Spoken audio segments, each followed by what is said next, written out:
Hello കൂട്ടുകാരെ, നമുക്കിന്നൊരു പാൽ കൊഴുക്കട്ട ഉണ്ടാക്കിയാലോ. നമുക്ക് കുറച്ച് അരിപ്പൊടി എടുത്ത് വെച്ചിട്ടുണ്ട്, കുറച്ച് പാല്, കുറച്ച് അരിപ്പൊടി മാറ്റി വെച്ചിട്ടുണ്ട്, 3 ഏലക്കയും കുറച്ച് ജീരകത്തിൻ്റെ പൊടി.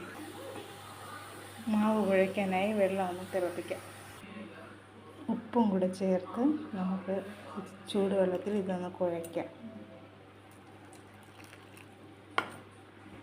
ഈ ജീരകത്തിൻ്റെ പൊടിയും കൂടെ ശകലം.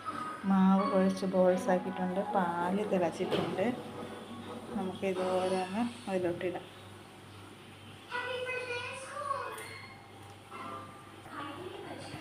തിളച്ച് വന്നതിലേക്ക് നമുക്ക് ഏലക്കപ്പൊടി ഇട്ട് കൊടുക്കാം കേട്ടോ. കുറച്ച് അരിപ്പൊടി മാറ്റി വെച്ചിരുന്നില്ല, അതിൽ കുറച്ച് വെള്ളം കൂടെ ഒഴിച്ചിട്ട് നമുക്കിതിലോട്ട് ഒഴിച്ച് കൊടുക്കാം. ഇതിലോട്ട് ഒഴിക്കുകയാണ്, അപ്പോൾ ഇത്തിരി കുറുകും. കുറച്ച് പഞ്ചസാര ചേർത്ത് കൊടുക്കാം, ഒരു 4 സ്പൂൺ.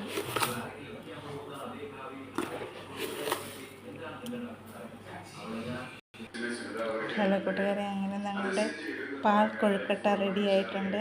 എല്ലാവരും ഉണ്ടാക്കി നോക്കണം കേട്ടോ. നല്ലൊരു സ്വാദിഷ്ടമായ കൊഴുക്കട്ടയാണ്. അടുത്തൊരു ഡിഷുമായി നമ്മളെ കാണാം.